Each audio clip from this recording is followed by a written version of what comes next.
tardes a todos y bienvenidos a una nueva conferencia de los martes de la Academia.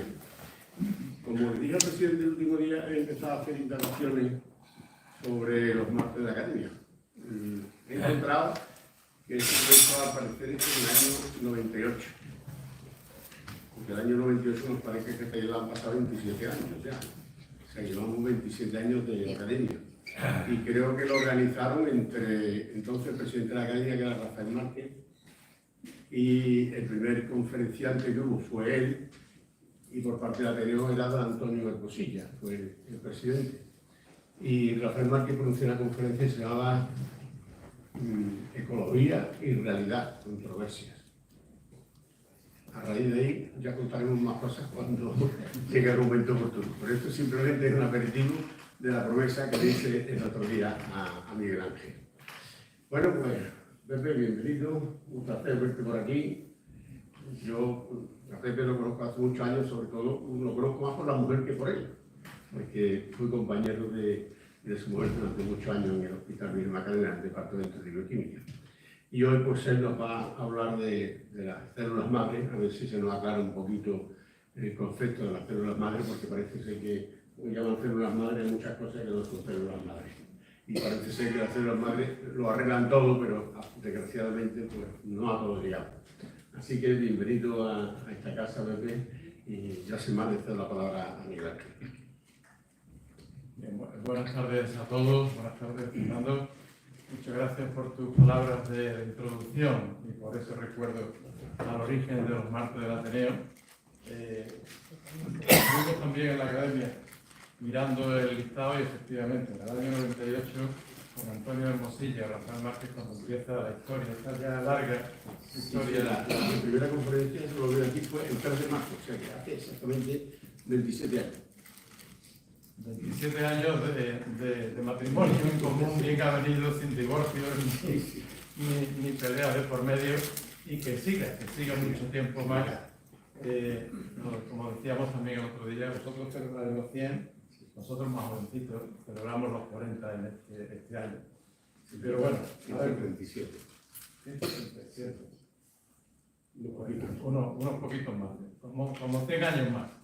Pero bueno, yo quisiera darle la bienvenida en nombre de la Academia a José López Barneo, que nos va a hablar, como decía Fernando, de las células madre. 20 años después.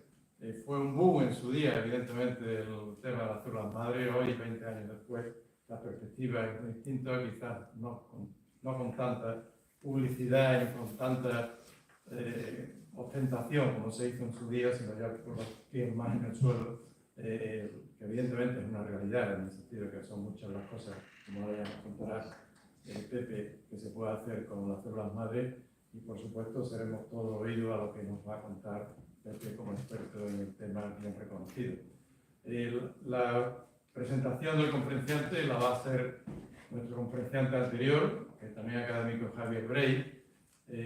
Y yo quisiera simplemente, como lo hemos estado hablando antes de entrar, que la conferencia que dio sobre la entropía y que suscitó también su debate y tal, como sabéis, estamos colgando los vídeos, que son las grabaciones de las conferencias en la web de la Academia, y también lo están haciendo en el Ateneo, pues que hablábamos de 2.300 bajadas del vídeo de la grabación, que es pues absolutamente todo un logro, todo un hito, precisamente en la línea de cuáles son los objetivos de estas conferencias de difusión y de hacerla accesible a la mayor cantidad de gente posible. Así que yo creo que vamos por el buen camino, nos congratulamos, nos felicitamos todos, y ya sin más le damos la palabra a Javier Rey para que haga la presentación de José López Barneo. Gracias, Javier.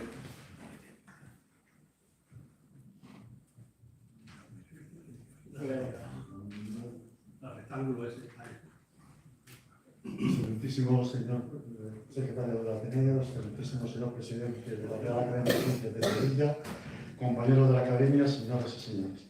Es para mí un gran placer presentar hoy al profesor López Barneo, con el cual he compartido no solo la Academia, sino durante bastantes años una comisión de posgrado y doctorado de la Universidad de Sevilla, lo cual me permitió apreciar sus muchas dotes profesionales y personales.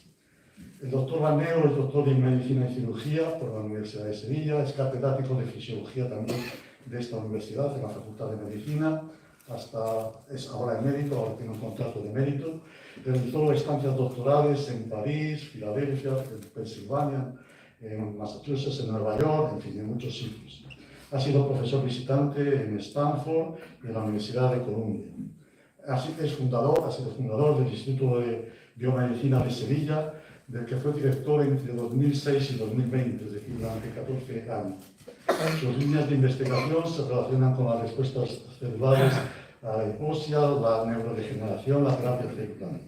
Ha sido presidente de numerosas asociaciones nacionales e internacionales y tiene innumerables artículos publicados en revistas de mayor prestigio y con un gran impacto. También ha recibido numerosos premios, entre los cuales puedo citar el Juan Carlos I, la Medalla de Andalucía, el Jaime I de Investigación, el Maimane desde la Junta de Andalucía, el Premio Javier Benjumea, el Premio Fama de la Universidad de Sevilla, la Medalla de Orden al Mérito de la Casa Civil Real, el Premio Nacional de Investigación Santiago Ramón y Cajal, el Premio Francisco Cobos, el miembro de la Real Academia de Ciencias de Sevilla y también de la Real Academia de Medicina, doctores honoris causa por la Universidad de Jaén.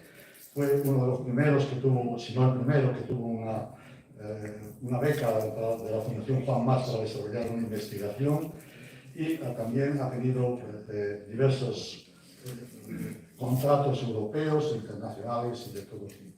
Es decir, es un currículum riquísimo y hasta aquí objetivo. Esto es lo que es objetivo, pero quiero añadir dos pinceladas. Me gusta cuando voy a presentar a alguien, más a alguien a quien conozco, pues buscar por ahí a ver qué es lo que puedo encontrar, que me llame la atención y que yo creo que lo defina. Y buscando acerca de él, encontré dos cosas, una de ellas duplicada, pero que me llamaron mucho la atención. Una de ellas es que en dos ocasiones le preguntaron cuáles eran para él los grandes retos intelectuales o científicos de la humanidad. Y contestó que tres.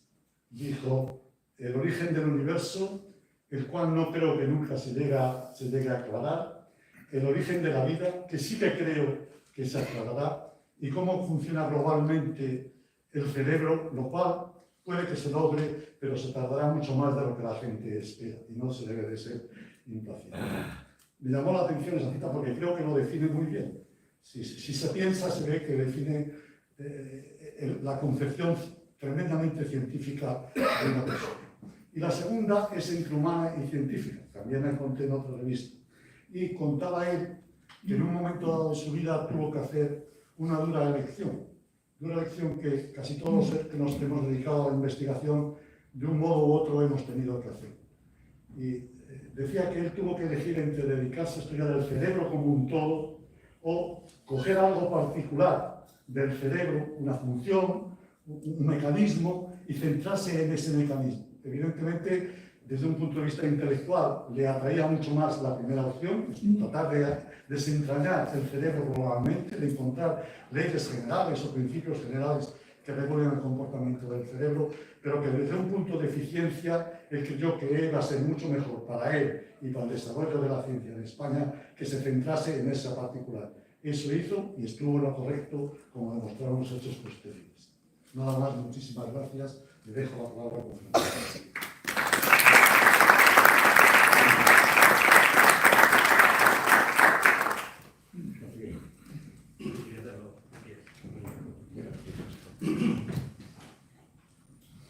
De formación profesional tengo capaz de decir, soy incapaz de hablar sentado. Bueno, pues buenas tardes.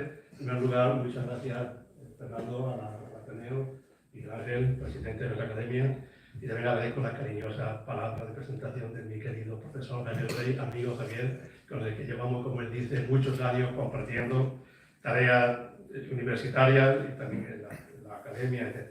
Ya van pasando el tiempo, parece que fue ayer cuando estábamos en esa comisión a la que tú te has referido. Un poco siguiendo con, esto es por toca, no sé si el público lo sabe, cuando uno da la conferencia porque le toca darla, no es que uno se ofrezca darla, ¿no? Entonces a mí me tocaba dar la conferencia del martes de la academia, que están haciendo ya clásicos en esta ciudad, afortunadamente, ¿no? Y me pareció que, siguiendo un poco con la idea de divulgación científica y de diseminación de la ciencia, me pareció interesante hablar volver a hablar de células madre 20 años después, porque aproximadamente hace 20-25 años yo di varias conferencias sobre este tema, una de ellas en el Ateneo, en un martes de la Academia, y bueno, pues me parece que fue un tema en el que, como bien decía Miguel Ángel de la Rosa, en su momento generó no solamente interés del gran público en la ciencia, cosa altamente difícil de conseguir porque a la gente le importa un bledo la ciencia, pero el tema de las células madre en su momento alcanzó cierta interés social y que fue además aderezado pues, por ciertos enfrentamientos políticos, filosóficos, éticos, religiosos, etc. Entonces me parecía interesante, pasado 20-25 años, volver a hablar sobre este tema y un poco que nos sirviese de ejemplo para que somos científicos, ya lo sabemos, para aquellas personas que no son científicos vean cuáles son las normas de la ciencia y cómo la ciencia con el tiempo va avanzando y va poniendo a cada uno en su sitio y en la actividad experimental, no digo a cada uno de las personas, sino a las ideas, los conceptos, etcétera, los va poniendo en su sitio porque la ciencia avanza con el método científico, el método experimental, que es lo que nos pone siempre en nuestro lugar, ¿no? Pero bueno, un poco entrando, antes de entrar en más, de tratar sobre cómo vemos ahora el tema hace 20 años, quería brevemente recordarles lo que son las células madres. Las células madres, la palabra célula madre es una palabra que tiene en castellano tiene un sentido, bueno, de la madre, ¿no? Del origen, de los ancestros, no es una palabra, en inglés no es tanto, pues se llama stem cell, y la palabra stem quiere decir un tronco, porque de un tronco donde salen muchas ramas, ¿de acuerdo? Entonces, quizás la palabra más correcta para, si tuviésemos que traducirlo del inglés, sería células troncales, pero realmente en castellano, en español, lo que se ha quedado, al menos en España, no me acuerdo yo ahora, en Sudamérica, qué palabras suelen utilizar, también se usa células troncales, pero en España la palabra células madre realmente ha arraigado muchísimo. Las células madres son células que proliferan, se multiplican, como muchas células, pero tienen la característica que cuando se proliferan se autorrenuevan. Son células que dan lugar a dos células hijas, y de estas 2 a 4, a 8, 16, etc. Pero en este proceso de división se produce una célula, se autorrenueva, se genera una célula que es idéntica a la anterior y otra que, de las dos células hijas, una se mantiene idéntica a la anterior y la otra comienza a madurar, deja de ser tan hija y comienza a madurar, a diferenciarse. Entonces, esta propiedad de proliferar y autorrenovarse es muy propia de las células madres. Las células que no son células madres normalmente proliferan, se dividen, pero no se renuevan. Ya el simple proceso de división ya implica un proceso de diferenciación por parte de las dos células hijas. Y la segunda propiedad de las células madres, es que de ahí su nombre, es que las células madres son pluripotentes. Quiere decir que cuando se multiplican y se van autorrenovando, las que se comienzan a madurar, pueden madurar según la situación del entorno, pueden madurar hacia tejidos muy distintos. De ahí la palabra de célula madre. Pueden producir hueso, hígado, músculo cardíaco, células nerviosas, etc. Pueden dar lugar a células muy distintas. A esta propiedad de diferenciarse en células muy diferentes se le llama la pluripotencia. Son células pluripotentes, cosa que es muy característico de las células madre. Por esa razón las hace, como iremos viendo, tan interesantes. Existen dos grandes grupos de células madre. Yo me voy a dedicar hoy casi exclusivamente a hablar de células madre embrionarias, que son las células madre por antonomasia, por definición. Son las células madres que generan el individuo, el embrión. Como veremos enseguida, y ustedes seguro que conocen, incluso los no científicos, el embrión se genera a partir de un huevo fecundado. El óvulo de la mujer, en los vertebrados, se fecunda con el espermatozoide del macho o del varón y da lugar a un huevo fecundado, y de ese huevo, que es una única célula, se genera todo el cuerpo, todas las células de nuestro organismo. Ese proceso es un proceso de pluripotencia característico de las células madres. Pero bien, estas células madres que originan al embrión, que veremos enseguida dónde están, son células multi o casi totipotentes, pueden dar lugar a todos los tejidos conocidos.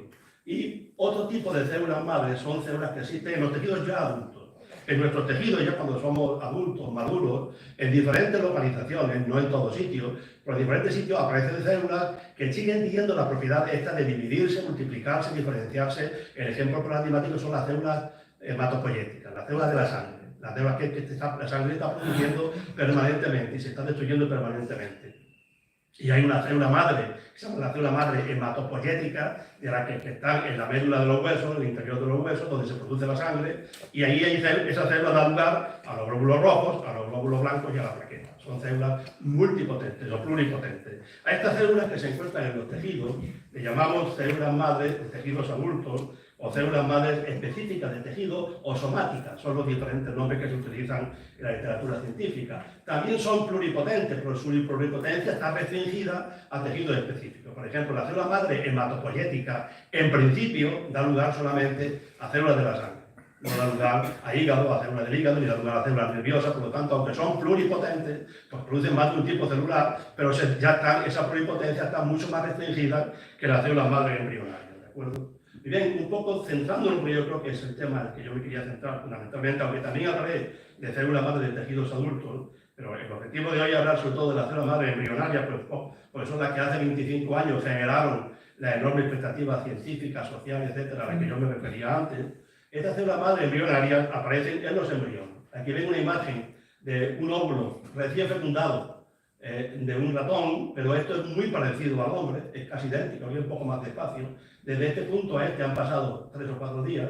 El óvulo fecundado comienza a dividirse, da lugar a 2 células, estas 2 dan lugar a 4, 8 y hasta alcanzar, pasado 48 horas más o menos, un acúmulo de células que, como se parece, esto es un embrión fecundado, la primera división, y aquí, que ya ha habido varias divisiones, puede haber 30 o 40 células, se le llama la fase de mórula, porque recuerdan los granitos de una mórula, y se le llama en embriología la fase de mórula, que en un ratón aparece en 48 horas. Y muy pronto, cuando la fase de mórula alcanza un cierto tamaño, comienzan estas células a segregar un líquido, se produce una capa periférica de células, que se llama el trofoestodermo, y una masa de células aquí y un líquido, que esto se le llama un blastocisto, que es el embrión, ¿de acuerdo? Pues bien, este embrión, esto ocurre aproximadamente en 3 días en un ratón, y en un ser humano, no recuerdo exactamente, ahora puede tardar 2 o 3 semanas, es bastante más lento, pero a nivel morfológico es prácticamente igual. Pues si nos centramos aquí en este blastocisto, en este embrión, este embrión tiene aquí esta capa de células que yo antes la he definido como el trofoestodermo, y este grupo de células, aquí hay un líquido, esta cavidad con un líquido dentro de ella segregada por esta célula, aquí esto se le llama la masa celular interna. Muy bien, si este blastocisto, que se ha producido normalmente por la fecundación de un óvulo por un espermatozoide, se mantiene dentro de la hembra o de la mujer, el blastocisto anida, se pega a la pared del útero, del endometrio, y entonces se produce la implantación en el útero y da lugar a la embriogénesis. Aquí aparece, esta célula de aquí fuera da lugar a lo que luego va a ser la placenta, y esta célula de aquí, esta masa celular interna, de ella deriva todo el embrión, todos los tejidos del embrión. Estas son las células madres embrionarias pluripotentes, por definición. ¿De acuerdo? Aquí ven ustedes un ejemplo que ocurre en 9 días, que son a los 3 días del desarrollo, a los 9 días de desarrollo, en el caso de un ratón. Esta imagen, muy parecida a esta imagen, también se produce en el ser humano, lo que ocurre que no en 9 días, sino puede ser en 3 semanas, 4 semanas, etc. El proceso de embriogénesis en el hombre es muy parecido a nivel morfológico a lo que es la embriogénesis en mamíferos inferiores. Pues bien, aquí vean esta célula, como ustedes, esta célula, en vez de implantarse en el útero y producir un nuevo ser, se coge un blastocisto, se pone en un disco de Petri en cultivo, normalmente el blastocisto se rompe y esta masa de células comienza a proliferar y a diferenciar. Estas son las células madre embrionarias, porque las podemos mantener en cultivo y producir in vitro cualquier tipo de tejido, como es una de las características básicas de la célula. Estas células madre embrionarias se conocen en biología hace décadas, por supuesto, hace muchísimo tiempo, y de hecho en el año 2007 se dio un premio Nobel a este señor y a otros, pero este fue, en mi opinión, eran 3 personas, este fue el más relevante, Martin Evans, porque este hombre, utilizando este tipo de células madre embrionarias, consiguió modificarlas genéticamente, implantarlas dentro de un blastocisto de un embrión de ratón y hacer lo que llamamos los investigadores en biomedicina ratones modificados genéticamente. Se pusieron los famosos ratones knockout, que se llaman, que son ratones en el que un gen concreto del ratón lo hemos destruido o lo hemos modificado, y entonces tenemos ratones que tienen una modificación genética generada por el investigador. Esto ha sido una herramienta utilísima en el avance de la investigación médica. Por ejemplo, hemos podido hacer modelos de enfermedades. Muchas personas que tienen mutado un gen y ese gen produce una enfermedad, pues si hacemos una mutación en la célula madre embrionaria de un ratón y generamos un ratón con ese gen modificado, podemos estudiar un modelo de enfermedad genética en el ratón, que ha sido muy útil para poder diseñar fármacos, etcétera, etcétera. Por lo tanto, este precedente ya existía, pero no, esto generó un interés muy grande en el mundo científico, pero el interés en la población en general apareció cuando se publicó este artículo en el año 1998, un artículo que al principio en Science tiene solamente 3 páginas, 2 páginas y media, se le dio poca importancia porque tampoco era ningún gran descubrimiento. La única novedad de este artículo era que estos señores describían el cultivo de células madre embrionarias humanas, que hasta entonces nadie se le había ocurrido habían cogido un blastocisto, posiblemente de una clínica de fertilización in vitro, que a la señora le generan varios embriones, le implantan 1 o 2 y los demás los dejan congelados, por si acaso hace falta utilizarlos de nuevo. Le cogieron uno de estos embriones, estos blastocistos, los pusieron en cultivo y generaron este tipo de células madre, que son idénticas, aquí es igual, pero eran humanas. Y estos demostraron que estas células in vitro en cultivo, por vez primera en la historia, aunque era obvio que funcionaban así, pero este paper tiene el interés y la novedad que lo hicieron, ¿no? Mostraron que estas células se pueden derivar a diferentes. Si uno lee este artículo, pues muestra que a partir de células madre embrionarias humanas consiguieron tejido hepático, tejido óseo, células de la sangre, en fin, mostraron de verdad lo que ya se sabía, que eran células multipotentes. Pero el interés fue que ellos mostraron que se podía hacer in vitro. Como mostraron que se podía hacer in vitro, entonces rápidamente pues, comenzó mucha gente a pensar que obviamente podíamos utilizar las células madre embrionarias humanas, aquí a partir de un blastocisto de la masa celular interna, coger esta célula in vitro y generar pues, tejido cardíaco, tejido nervioso, tejido inmunitario, en fin, cualquier tipo de tejido que a uno se le ocurra, tejido hepático, etc., y utilizarlo en medicina, en terapia celular y medicina regenerativa. Todos saben que la medicina, nuestros órganos y tejidos van envejeciendo con el tiempo, se van enfermando, se van destruyendo, y hoy en día uno de los avances médicos más importantes es el trasplante de órganos, el coger un órgano de otra persona y trasplantárselo a una persona que está enferma. Pero uno de los grandes problemas de la medicina, del trasplante de órganos, de la medicina regenerativa, es que existen mucho menos donantes que personas que necesitan un órgano. Por lo tanto, hay una falta de órganos muy grande. Por ejemplo, en el mundo de la diabetes, que son personas que no les funciona correctamente la célula beta del páncreas y no producen insulina, pues hace años que se pusieron en marcha protocolos para trasplantar células beta, que son las que producen insulina, de una persona a otra, etcétera, pero el número de donantes que hay es muy pequeño. Por lo tanto, este tipo de tecnología abrió la puerta a que realmente, bueno, esto era una panacea, podía realmente abrir un campo en la medicina y la terapia celular, que es utilizar células para tratar enfermedades, muy grande, ¿no? Esto generó enormes expectativas y dio lugar a una playa enorme de trabajos científicos demostrando que las células madre embrionarias podían diferenciarse de tejidos concretos y que esos tejidos concretos, cuando se utilizaban como terapia, funcionaban correctamente. No voy a poner solamente un ejemplo, de un artículo publicado en Nature en el año 2002, donde colabora una persona que luego trabajó en mi grupo, el doctor Rodríguez Gómez, un sevillano actualmente profesor en la Facultad de Farmacia. Fueron de los primeros, utilizando células madre embrionarias de ratón, a partir de células madre embrionarias neuronas dopaminérgicas, que son neuronas que producen dopamina, que es justamente el tipo neuronal que se está afectando por los enfermos de Parkinson.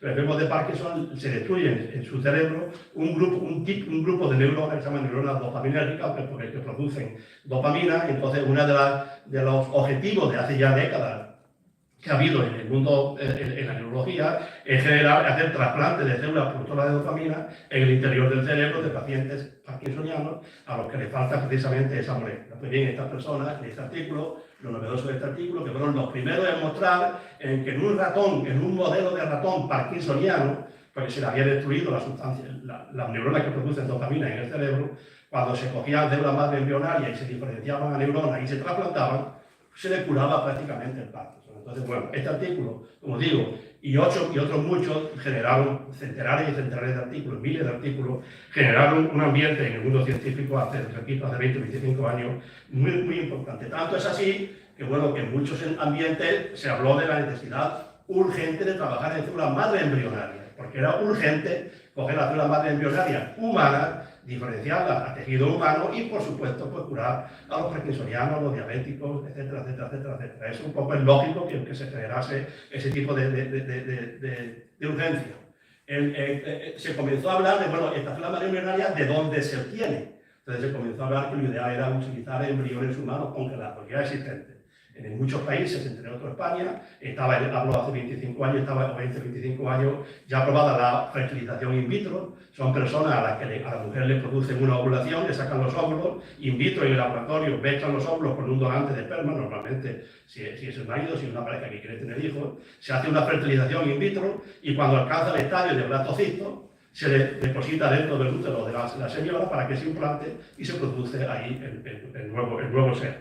Pero esto normalmente se genera en las clínicas 10 o 12 blastocistos. Hay una regulación muy precisa sobre todo esto a nivel legal, ¿no? Una regulación, digamos, de hace ya tiempo. Se generan 10 o 12 blastocistos, se implantan 2 o 3 y los demás se congelan y se mantienen congelados durante un tiempo. Yo no recuerdo exactamente ahora la normativa, pero pasado un tiempo se destruyen, etcétera, etcétera. Pues bien, en aquella época se estimaba que en España existían alrededor de 40.000 embriones congelados en las diferentes clínicas que usan fertilización in vitro y por lo tanto esos embriones podían eventualmente utilizarse para investigación, para generar líneas de células madre embrionarias. Esto dio lugar a una disputa, como pueden imaginarse, muy grande a nivel político, a nivel religioso, a nivel ético. Para algunas personas los embriones son sagrados, entre comillas, no se les debe de tocar, la vida es intocable, bla, bla, bla. No voy a entrar ahora en este tipo de discusiones, pero sí que se pueden hacer una idea de lo que se generó en aquel momento en todo el mundo, no solamente en España con una especial virulencia, en mi opinión, y también incluso particularmente en Andalucía, por razones políticas. Ahí me cogí un poco en medio todo este asunto, porque yo trabajaba entonces, luego me voy a referir a ello, en terapia celular antiparkinsoniana, y la célula madre pues, obviamente era un abordaje muy interesante, y además yo en ese momento formaba parte del Consejo Asesor de Sanidad, del Ministerio de Sanidad en Madrid, que éramos asesores del Ministerio, pues un poco pues, las diferentes discusiones entre las autonomías, el gobierno central, etcétera, pues nos cogían en medio. Eso generó bastante discusión. Es más, algunos investigadores y algunos políticos hablaron que había que generar, no eran suficientes 40.000 embriones que había en ese momento congelados. Se hizo de eso una ley que se aprobó para utilizar embriones congelados en clínicas de fertilización in vitro. Había que generar embriones nuevos y eso generó una disputa ética grandísima, pues se pueden imaginar, porque era decirle a una señora que done un óvulo, que se genere un embrión, no para que nazca, sino para generar células madre embrionarias. Y eso era generar embriones exclusivamente para producir células madre. Y incluso se llegó a hablar en aquella época, luego me referiré a este concepto, a clonación terapéutica. Pues bien, todo este jaleo, mi postura personal en esta época era bastante digamos, calmada. Yo aquí veo, he llamado a esto 20 años después, podría haber llamado 25 años después, porque justamente el 6 de marzo de 2005 apareció una entrevista hace 20 años que me hicieron en El País, a todo color, 2 páginas del País, donde hay varios headlines, digamos, en El País. Me la hizo Marlene Aznares, que por cierto ha muerto hace poco, ¿no? Y yo me refería, entre otras cuestiones, a que no es urgente disponer de células madre embrionarias, porque yo veía que era una discusión política estéril, que teniendo 40.000 óvulos, 40.000 embriones congelados, había no suficiente, sino que nunca en la historia seríamos capaces de utilizar tantos embriones para generar el material de investigación en el laboratorio. Y era, por lo tanto, absurdo ponerse a discutir sobre si generar o no generar embriones es profeso para utilizarlo como células madre. Además, alguien que conociese mínimamente el campo sabía que había una cantidad de cosas que investigar a nivel básico, a nivel que para eso se podía utilizar las células madre de ratón, de otros vertebrados, etc. Y que era una disputa un poco absurda. Y esa fue un poco la posición que yo siempre defendí, obviamente, que había que investigar con células madre embrionarias humanas, pero que había que tener una opinión, digamos, había que intentar exagerar, digamos, sobre el asunto. Y por eso era uno de los headlines que en esta entrevista salió. ¿Qué ha pasado desde entonces? Un poco ya está en la introducción al tema, ahora un poco les presento cómo ha ido un poco el campo avanzado. En primer lugar, esta discusión a la que yo me refería, a pesar de que tenemos 40.000 líneas de células madre humanas y se aprobó por todos los partidos políticos, afortunadamente, el uso de embriones congelados para generar líneas de células madre, que yo sepa, se hicieron nada más que 2 líneas de células madre, la VAL-1 y VAL-2, se llama así porque se hicieron en Valencia, ¿no? De células madre embrionarias, ¿no? Y no se hicieron más líneas. Bueno, nadie impedía que se hicieran, pero no se hicieron, ¿no? Por lo tanto, había material de sobra para investigar. Pero les digo un poco esto para que vean lo absurdo a veces de discusiones que no tienen absolutamente ningún sentido. Y es más, como luego verán rápidamente, la investigación en este campo prácticamente se abandonó. Porque las células madre embrionarias dejaron de tener interés médico, como veremos enseguida. porque la ciencia, como yo les digo, va a un ritmo, el ritmo de la ciencia, y en este caso se produjeron avances científicos muy importantes, de altísima relevancia en el campo de la biomedicina, que hicieron innecesario el trabajar con embriones humanos, al menos por el momento, ¿no? ¿Y qué fue lo que nos llevó a abandonar prácticamente la investigación en células madre embrionaria? Pues otros cambios que se produjeron que no voy a ir refiriendo a esto.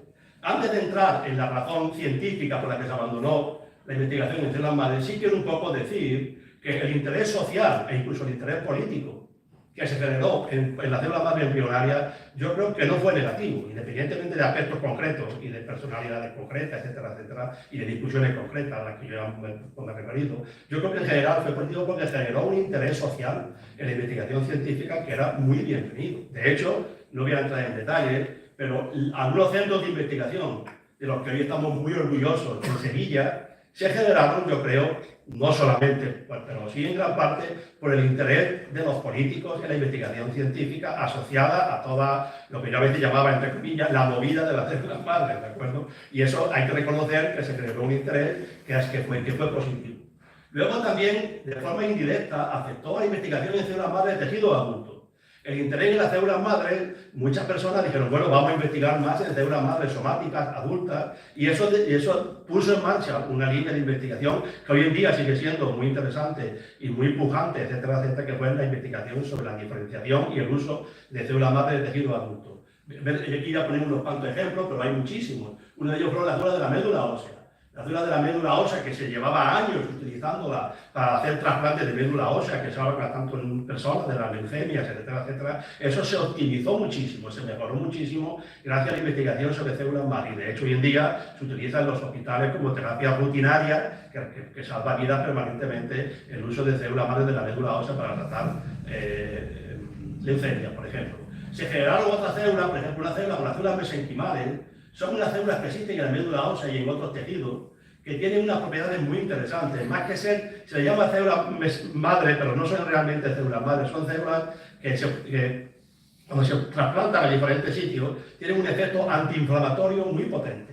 Y hoy en día en multitud de hospitales, de clínicas, se están utilizando células madre mesenquimales para inyectarlas en las articulaciones, en la rodilla, en el codo, en la cadera, etcétera, para tratar artritis crónica, la enfermedad de Crohn, que es una enfermedad inflamatoria crónica del tubo digestivo, también se trata con células mesenquimales, con resultados muy variables. Yo personalmente no soy demasiado defensor de ellas, pero realmente se está utilizando en la clínica, se aplican a los pacientes, en fin, que son avances médicos reales que se han producido. Y luego otras células, por ejemplo, por referirme a algo más cercano a mí, más propio, nosotros en aquella época estábamos interesados en el trasplante de células que producen dopamina en el cerebro de los enfermos parkinsonianos. Habíamos hecho un ensayo clínico trasplantando una célula que produce dopamina, que se encuentra en el cuerpo carotídeo, con un resultado bastante interesante en pacientes, hecho aquí en Andalucía, en Granada, pero en este estudio que lo publicamos en el año 2007, concluimos que necesitábamos mayor cantidad de tejido. Por esa razón pensamos si habría o no en esta estructura, había o no células madres, y en un proyecto de investigación que fue bastante exitoso, llegamos a descubrir células madres en este tejido, en el cuerpo carotídeo, que son células madres que producen dopamina. Este artículo lo publicamos en una revista pues, muy prestigiosa, la revista Cell, y esas células, y así pudimos expandir el número de células y para usarlas en el trasplante. Ese proyecto no llegó a realizarse porque descubrimos que las células, cuando se trasplantaban, el efecto beneficioso no se debía a la dopamina, sino a otra molécula, y descubrimos que esa molécula se produce en el cerebro. Entonces, lo que estamos haciendo actualmente es estimular endógenamente la producción de esa molécula en el cerebro de los pacientes. Y de hecho, en estos días estamos iniciando un ensayo clínico con un nuevo producto, un fármaco, que realmente hemos descubierto que tiene un efecto bastante beneficioso en modelos animales y estamos aplicándolo a pacientes. Eso es un poco para que vean que la investigación con células madres, según los datos experimentales, nos han ido llevando en una dirección u otra, como es propio de la actividad científica, ¿no? Pero repito, yo creo que si volvemos a este punto, ha habido realmente, no quiero que se piense que mi opinión es negativa, todo lo contrario. Yo creo que el apoyo social y el debate social sobre las células madre tuvo efectos bastante beneficiosos.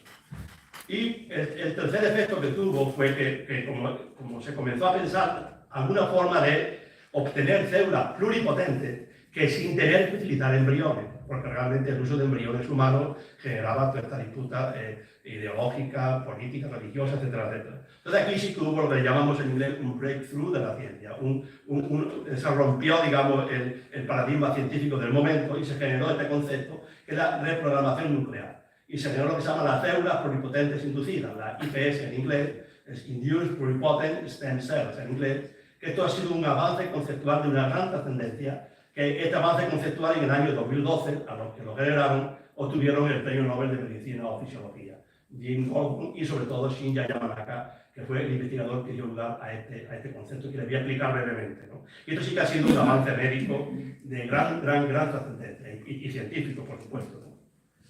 Este señor, Jim Gordon, hizo un experimento hace años a la que la gente no le prestó ninguna atención y no se publicó en Nature, ni en Science, ni en Cell, se publicó en una revista totalmente secundaria, y que cogió un óvulo, los óvulos de los renacuajos, de las ranas, de los sapos. Saben que los sapos están antes en forma de renacuajo y luego se hacen metamorfosis y se convierten en sapos, ¿no? O en rana. Bien, estos tienen unos óvulos que son bastante grandes, se ven a simple vista y vienen casi 1 milímetro, los óvulos de la rana. Entonces este señor cogió un óvulo de una rana, le destruyó el núcleo del óvulo y cogió una célula somática, una célula de un renacuajo, cualquiera del cuerpo, creo que era una célula de la piel o del tejido digestivo, no estoy seguro, cogió una célula y este núcleo de la célula se lo puso dentro del óvulo. Y este óvulo, con el material genético procedente de una célula, dio lugar a un embrión y generó un sapo que era idéntico al sapo de donde procedía el núcleo. Esto se llama una clonación. Demostró que un óvulo es capaz, tiene las instrucciones necesarias para, dado que tenga una carga genética, la que sea, llevar a buen término esta carga genética para que dé lugar a un individuo que es idéntico genéticamente que el individuo de donde procede este óvulo. Esto es lo que se llama la clonación reproductiva. Utilizando este método, luego se clonó la famosa oveja Dolly, que simplemente se hizo esto. La oveja Dolly fue coger un óvulo de la oveja Dolly, quitarle el núcleo, coger una célula de la glándula mamaria de la oveja Dolly, coger el núcleo de esa célula, meterlo en el óvulo, y el óvulo con ese nuevo material genético, ese núcleo, dio lugar a otra oveja, que era idéntica genéticamente a la oveja de donde venía el núcleo, que es donde están los genes.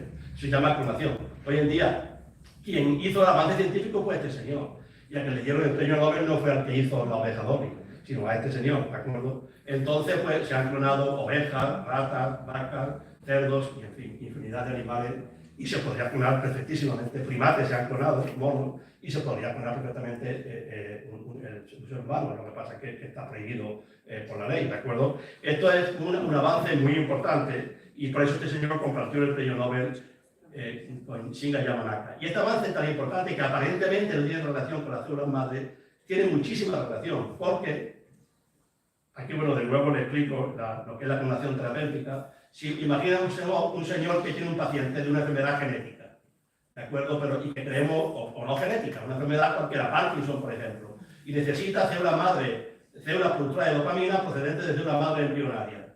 Si hay una señora donante, se coge su óvulo, se le quita el núcleo aquí en color rojo del óvulo, se introduce un núcleo de una célula somática cualquiera, de la piel, de donde sea, se le mete este núcleo y el óvulo femenino, con el núcleo, que es donde están los genes de este paciente, genera un embrión, que la oveja Dolly en este caso, si fuese una oveja, un embrión que es idéntico a este paciente. Esto se llama clonación reproductiva, que está prohibida en el ser humano. Pero si hacemos un blastocisto y lo ponemos in vitro, obtenemos células madre embrionarias del propio paciente que se pueden diferenciar en tejido para usarlo en el paciente. Esto despertó muchísimo interés. Por eso yo antes me refería que la clonación terapéutica es que va a clonar células madre del propio individuo para utilizarlas terapéuticamente en él. La tecnología que estoy explicando, las células IPS, hicieron esto innecesario. ¿Por qué? En este experimento al que yo me refería antes aquí, Shinya Yamanaka, este científico de Kioto, se dio cuenta que el óvulo es una célula muy especial, porque es la única célula que si uno le introduce dentro la masa genética localizada en un núcleo, ella es capaz de inducir que este núcleo, que puede ser un núcleo procedente de un individuo que tiene ya un montón de años, que está envejecido, etcétera, etcétera, lo reprograma, lo convierte en un núcleo de un embrión y comienza a producir un nuevo ser. A ese concepto se le llama la reprogramación nuclear. Es como si cogiera estos genes, borrase todas las alteraciones que durante la edad y durante el desarrollo se han producido en este gene, lo resetea, utilizando un anglicismo, ¿de acuerdo? Y hace que se produzca aquí un blastocisto y que aparezca, digamos, un embrión que se puede o no dejar que llegue hasta el final o utilizar como célula madre embrionaria. Entonces, sí que Yamanaka lo que preguntó, ¿qué tiene el óvulo que no tengan las células normales? ¿Qué productos hay en el óvulo, femenino, de la hembra, que no tengan otra célula? Entonces se puso a investigar, a hacer análisis moleculares, etc. Llegó a descubrir 30 o 40 productos, moléculas concretas, que eso eran críticas para que el óvulo pueda hacer este fenómeno de reprogramación, y al final llegó a que con 4 moléculas era suficiente para producir lo que él estaba queriendo hacer. Entonces llegó, este señor publicó 2 artículos también en la revista Cell, en el año 2007 y 2006-2007. Primero fue capaz de obtener esta célula pluripotente inducida, que ahora les explicaré cómo la hace brevemente, en ratones.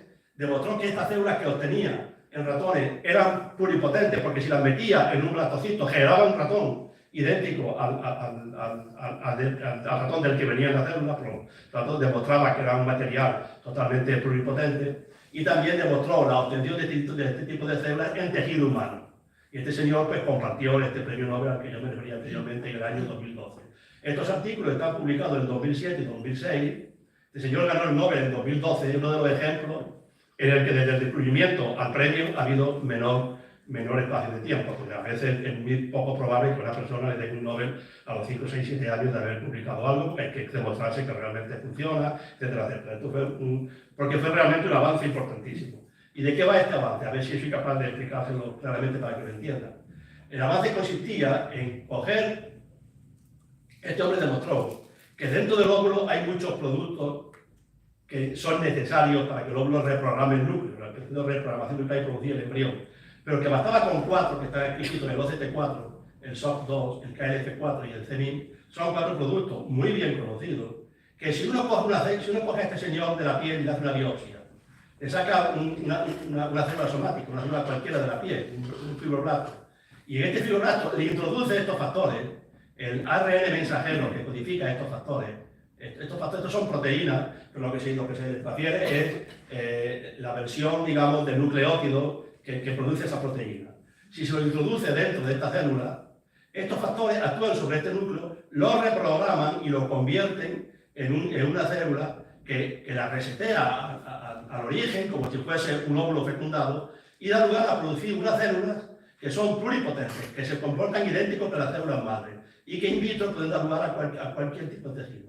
Por esto se le llama la célula madre, porque son células que pueden producir células hijas diferenciadas, pluripotentes, porque son pluripotentes, e inducidas, porque hay que inducirlas inyectándole los factores de Yamanaka, que se llaman a estos 4 factores. Entonces, esta tecnología se hizo enormemente popular, es relativamente simple, se hace en muchísimos laboratorios, entonces ha permitido obtener una fuente de verdad inagotable de células pluripotentes humanas sin tener que utilizar ningún embrión, ni nada que se le parezca, ningún óvulo, ni nada por el estilo, sino completamente lejos de lo que es el fenómeno de la fecundación, de la embriogénesis, etcétera, etcétera. Y esto ha acabado con la necesidad de hacer clonación terapéutica en el hombre. Obviamente no hay que hacer clonación terapéutica. Esto de hecho es una especie de clonación, pero sin utilizar ningún material, digamos, embrionario. Y por supuesto acabó con el interés terapéutico de la célula madre embrionaria, porque estas son las verdaderas células pluripotentes, muy parecidas a las células madre embrionarias, pero obtenidas a partir de una célula de un sujeto adulto de cualquier parte del cuerpo. Muy bien, este realmente sí que ha sido un avance ocurrido en los últimos 20 años, que sí ha revolucionado la ciencia y la está revolucionando todavía y en gran parte todavía la medicina. Y llegamos al punto 4 que yo quería para ir concluyendo tocar, y es cuáles están siendo de verdad las aplicaciones médicas de las células pluripotentes inducidas. La aplicación médica está siendo muy lenta, de forma muy lenta, pero se está haciendo. No es simple, hoy en día no es ya solamente una promesa, sino que realmente, os voy a poner algún ejemplo de avances médicos obtenidos con la célula iPS. El mayor problema de la célula iPS, que se puede, seguro que algunos ya se lo han imaginado, es que estas células son enormemente pluripotentes. Entonces, imagínense que esto lo hemos hecho en un paciente parkinsoniano y queremos obtener una célula que luego se van a diferenciar a neuronas productoras de dopamina, que es lo que vamos a trasplantarlo en el interior del cerebro. Imagínense que le vamos a trasplantar pues, 3 millones de células. Hoy en día no existen métodos para asegurar al 100% que de esos 3 millones de células no va a haber una que no esté totalmente diferenciada. Y si no está totalmente diferenciada y es pluripotente, puede producir un tumor. Entonces, el mayor problema del uso médico de las células pluripotentes inducidas, como era de la célula madre embrionaria, pero repito, eso ya se ha abandonado, es la producción de tumor. Por esa razón, la transferencia a la clínica tiene que ser con unos niveles de exigencia muy altos.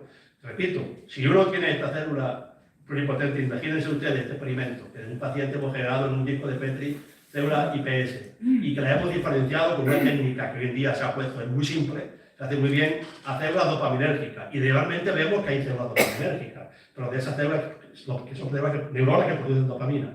Pero esas células vamos a trasplantarlas, imaginen, 500.000, 1 millón en el cerebro, mediante una aguja se le va a inyectar 1 millón de células en el cerebro donde hacen falta. Pero ¿quién nos asegura que ese millón de células todas están diferenciadas irreversiblemente a neurona dopaminérgica? Y no hay una que mantenga una cierta pluripotencialidad y una vez inyectada no produzca un tumor. De hecho, lo produce, experimentalmente se ve, naturalmente. ¿De acuerdo? Por lo tanto, hoy en día, por esa razón, la transferencia médica de las células IPS está siendo muy lenta. Pero se está haciendo. Por ejemplo, se está haciendo en terapia celular, que era un poco el sueño originario de la célula madre embrionaria. Hoy en día se están comenzando a diferenciar en células IPS a células específicas y aplicándolo en enfermedades donde hacen falta estas células concretas. Por ejemplo, en la diabetes, enfermedades cardíacas, donde el corazón, personas que tienen el corazón muy débil y no se le puede trasplantar porque no hay un donante, se le pueden inyectar células cardíacas dentro del corazón para que el corazón se contraiga con mayor fuerza. Enfermedades de Parkinson, etc. Aquí les traigo un par de ejemplos.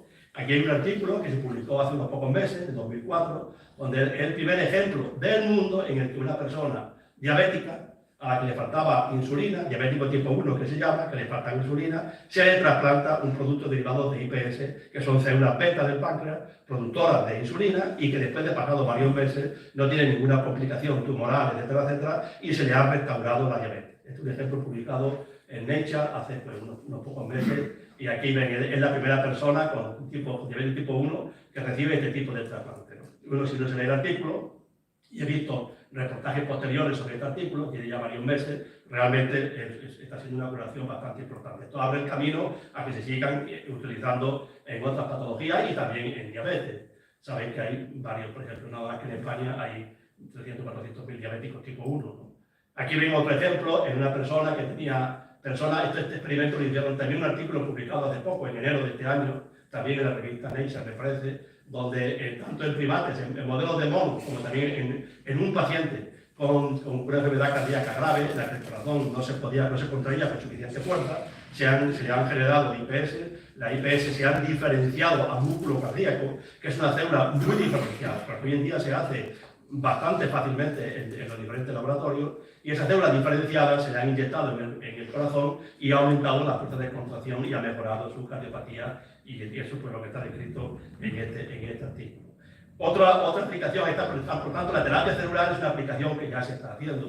Otro tipo de aplicación que ya está en marcha, que era muy inesperada hace años, es utilizar la célula IPS, bueno, células diferenciadas procedentes de IPS como modelos de enfermedades, un problema humano. Un problema que tenemos en la investigación médica es que estamos todo el día curando a los ratones, y curando a los conejos, y curando a los cerdos, etc. Pero no curamos a los pacientes, ¿de acuerdo? Y el problema de eso es que no tenemos modelos de enfermedades humanas.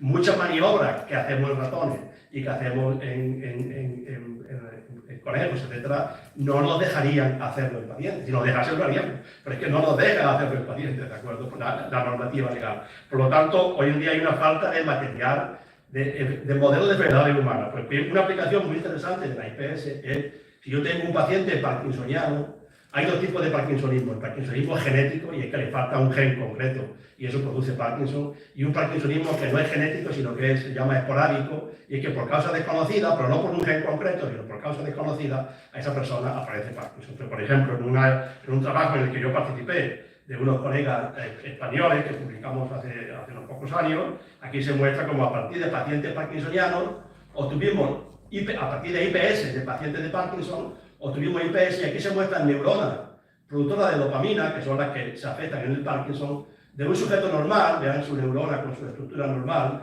de un parkinsoniano esporádico y de un parkinsoniano genético. Entonces, esto es un modelo in vitro de enfermedad humana, a esta neurona que está enferma le podemos añadir todo lo que se nos ocurra por la cabeza e intentar ver si esa neurona se despierta, comienza a producir neuritas, etcétera, etcétera. Por lo tanto, el producir modelos de enfermedades humanas in vitro a nivel celular ha sido un avance importantísimo en el campo de en medicina, gracias a la aplicación de la IPS, que hoy en día se está haciendo en nuestro centro, en nuestro instituto de investigación. Existe una estructura que produce IPS, un laboratorio básico, que es donde uno puede encargar de IPS, se pueden hacer y utilizar, bien células dispersas o bien utilizar este tipo de órganos. Hoy en día se están produciendo organoides. Y es que, utilizando la metodología concreta, in vitro, a partir de IPS, podemos diferenciarla no a una célula, sino a un pequeño órgano. Entonces, hoy en día están haciendo pequeños páncreas, pequeños riñones, pequeños hígados, pequeñas glándulas mamarias, pequeños cerebros, pequeños corazones, se llaman organoides, que comienzan a funcionar muy parecido a cómo funciona realmente un órgano en el adulto. Estos organoides, por el momento, no se trasplantan a los pacientes, porque no están suficientemente desarrollados, pero sí son modelos, utilizando organoides de enfermos con defectos, con enfermedades, se pueden ver cómo estos organoides responden al tratamiento. Por ejemplo, un único ejemplo. Aquí ven un organoide de corazón, que es una masa de núcleo de células cardíacas, obtenida de un paciente a que tiene un gen defectuoso que se llama la enfermedad de Duchenne. Le falta un gen y hace que la contractilidad del músculo esquelético y del músculo cardíaco esté muy disminuida. Y estos pacientes, pues realmente, si no se les trasplanta, etcétera, se acaban muriendo. Entonces, aquí hay una terapia muy interesante en utilizar ARN mensajero, que es una especie de, es un nucleótido que codifica esa proteína, e introducírsela dentro de la célula que están enfermas, y una vez se le introduce, es un fármaco, es una molécula que una vez introducida dentro de la célula se convierte en la proteína que le falta. Pero claro, eso es muy difícil hacerlo en un paciente, porque si lo hace, es que no dan permiso para hacerlo. La normativa actual evita hacerlo en sus pacientes mientras no haya pruebas inequívocas de que funciona.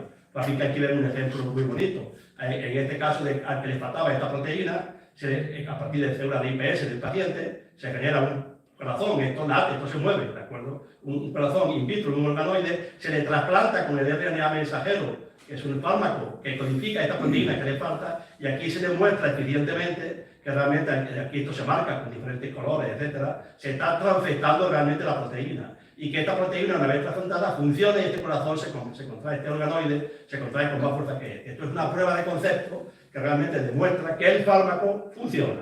Una vez que se demuestra in vitro que el fármaco funciona en el tejido del paciente, se puede pensar hacer un ensayo clínico e inyectarle a este señor pues, por vía intravenosa, por vía intracardíaca, etcétera, etcétera, inyectarle el fármaco. Es decir, que realmente esto está utilizándose ya en la clínica, y esto es una publicación también de enero de 2025, donde se hizo este tipo de estudio.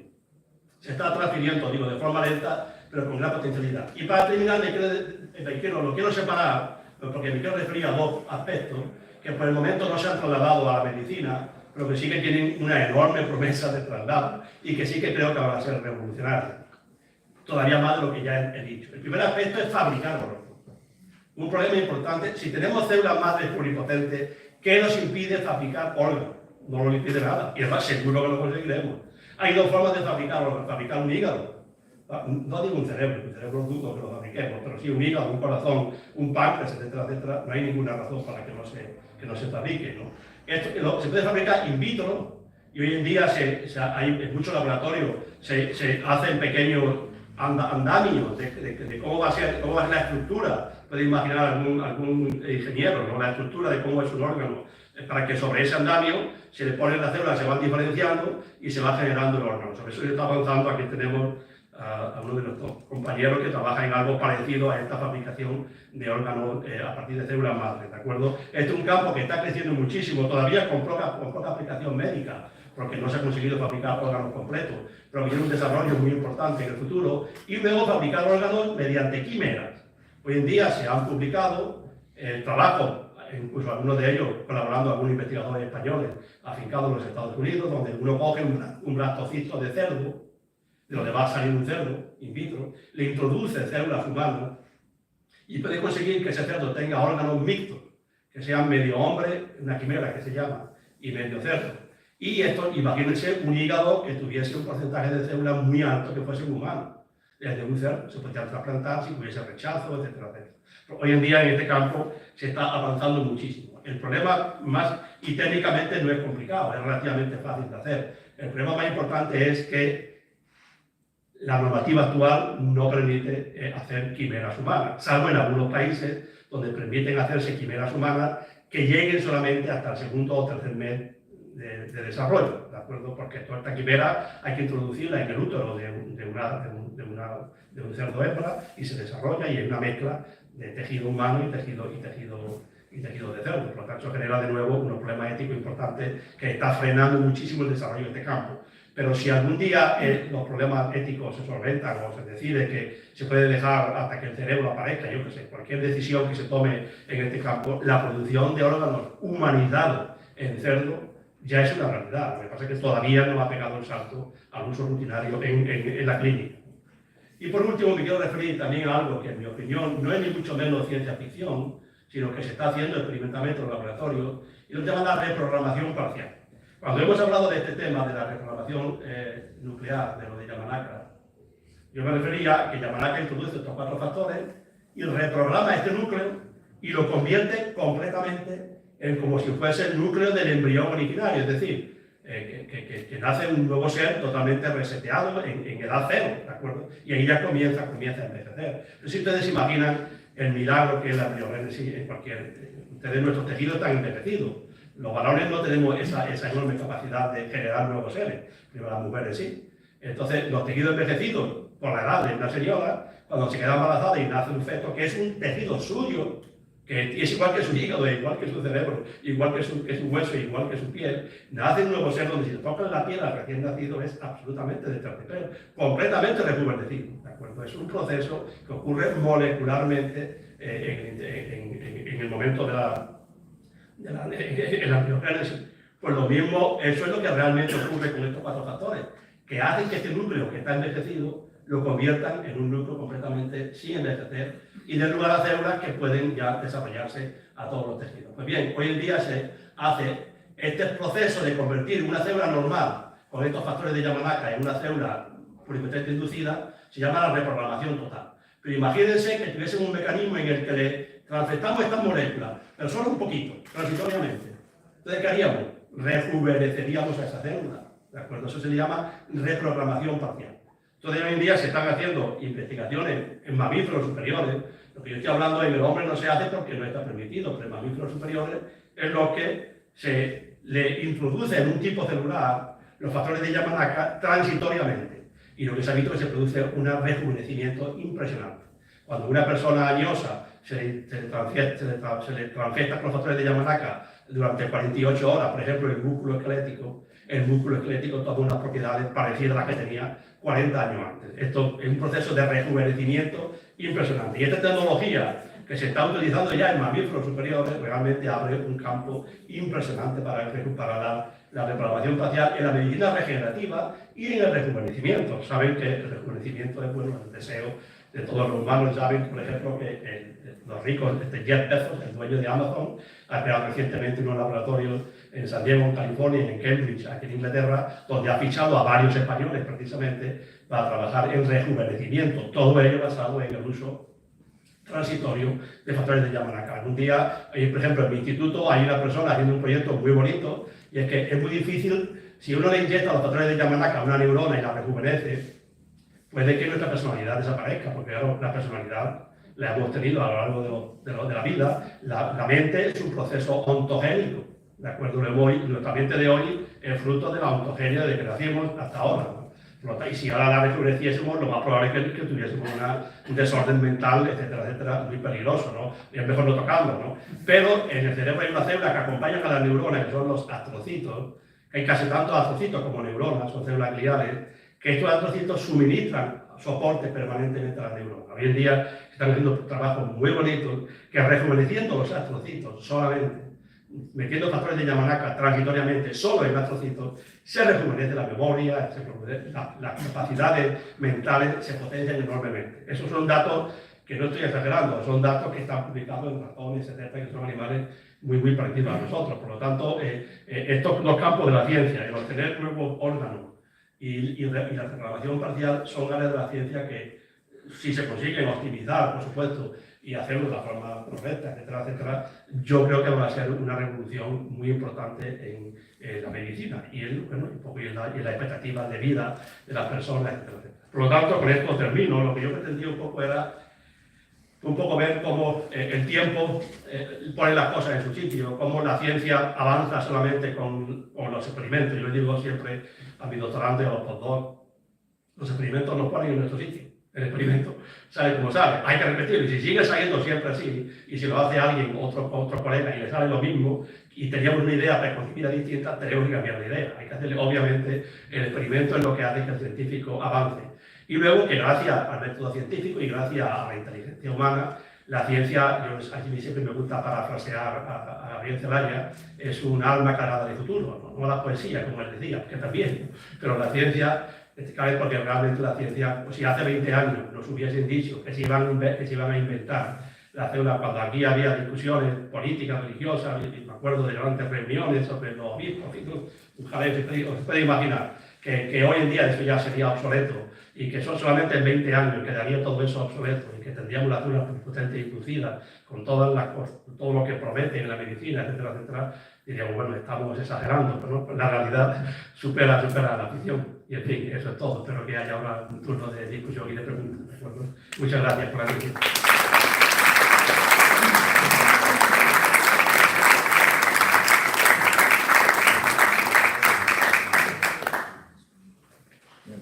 Muchísimas gracias por tu conferencia magnífica, como estaba comentando Fernando. En tu línea habitual, no dejas de sorprendernos cada vez que nos hablas, y evidentemente te agradecemos esa revisión histórica que nos ha hecho en estos últimos 20 años y esa proyección del futuro, hacia dónde podemos continuar. Yo antes de abrir el debate quería hacerte una pregunta. Se ha repetido a veces, y en la realidad da la sensación de que la legislación, la ética, los temas morales suponen casi un freno a ese desarrollo, a ese progreso, ese descubrimiento científico, en esa línea que estabas diciendo de construcción de órganos, nueva fabricación de órganos o de rejuvenecimiento.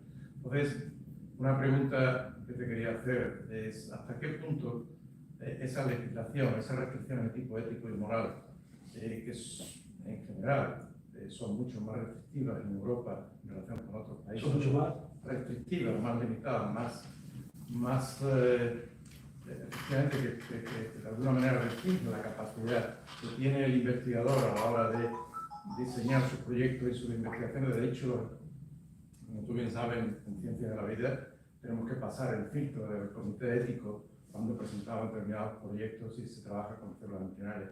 ¿Hasta qué punto se puede decir que en Europa estamos en desventaja, por así decirlo, respecto a otros países? No digo ya Estados Unidos, sino por ejemplo en Asia, comparado con China en concreto, donde la normativa es mucho más relajada. ¿Y hasta qué punto podemos decir que estamos en inferioridad de condiciones a la hora de competir a nivel internacional precisamente por esas restricciones? Yo, con los años, siempre he pensado igual, ¿no? Pero con los años todavía más. Yo creo que hay que ser precavido.